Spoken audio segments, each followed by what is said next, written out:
Canada's agri-retail sector has pleaded for help to secure its sites where massive amounts of explosive fertilizers and drug-producing chemicals sit without proper security from the nefarious plans of terrorists and drug dealers.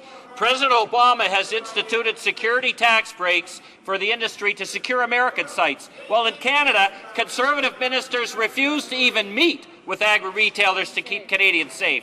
How can this government spend $1 billion for 72 hours of security for the G8 and G20, yet spend years with their head in the sand, ignoring Canada's own security threats? The Honourable Minister of Agriculture. Well, Mr. Speaker, the member absolutely makes our point for us. We are committed to security. We're proving that with the G8 and the G20 summits.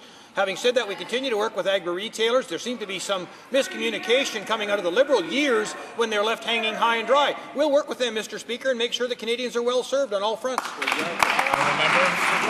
Mr. Speaker, most recently a terrorist attempted to explode a car bomb packed with fertilizers in Times Square. If that car bomb had been filled with the Canadian fertilizers that this government leaves completely unprotected, the bomb would have killed hundreds of innocent people, terrorized a nation, and cost billions in economic losses.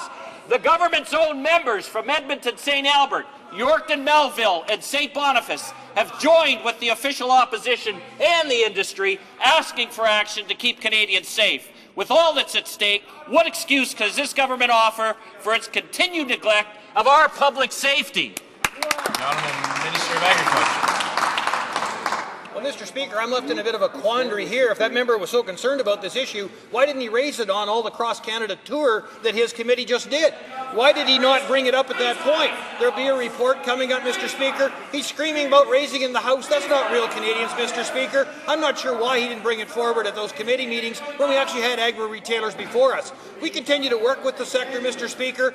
He continues to fearmonger about things that happen in other parts of the world. We'll continue to work with the sector, Mr. Speaker, in the best interest of everyone. The Honourable Member for